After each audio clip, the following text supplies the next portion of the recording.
there's a lot of talk today about value versus cost in cancer care.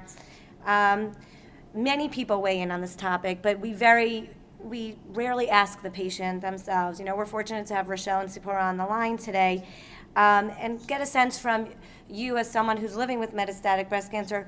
How do you define value? What does it mean to you? How does it relate to your cancer experience? And share with us value. What's the saying? If you don't have your health, you don't have anything. Basically, when I was in high school, I had a teacher that did an exercise where he had us write down the top 5 priorities in life, and he pointed out that not one person put health as the number 1 priority. And it took me a while, it was, as an adult, to finally try to get my health under control, and then only to have it slip through my fingers. So you don't really have the control over it that you think you do. So I've lost a lot from cancer. There are things that I can't do, but there are still things that I can do. So I value, what I have left to work with so much more now. The days that I can get up and go do something. If I can go grocery shopping myself, I value that. And it puts a whole new perspective on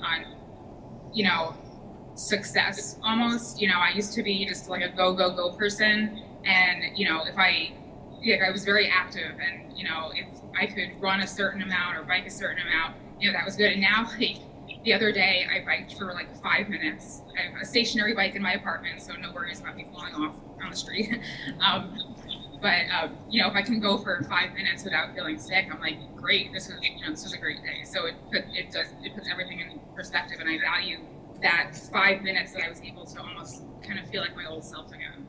For me, I took a very different look at this particular question, the notion of value and cost in cancer care. To me, just raises issues of the cost of the treatments that young women with advanced disease are receiving. And some of us are truly blessed to have health care plans and insurance that covers that. And some of us were too young to recognize the need for adequate insurance at the time of our diagnosis, and are stuck in this almost, cost-related purgatory. And so,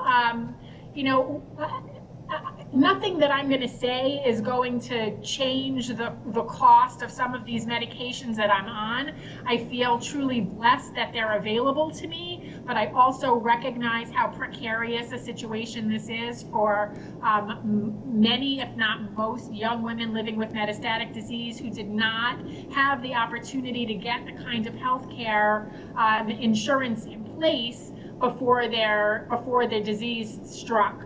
So, I think this is a call to pharmaceutical companies, advocacy organizations, and patients to have a very serious conversation about what we do with women who were too young at the time to recognize that the cost of care was going to be something that would affect them as young as they are.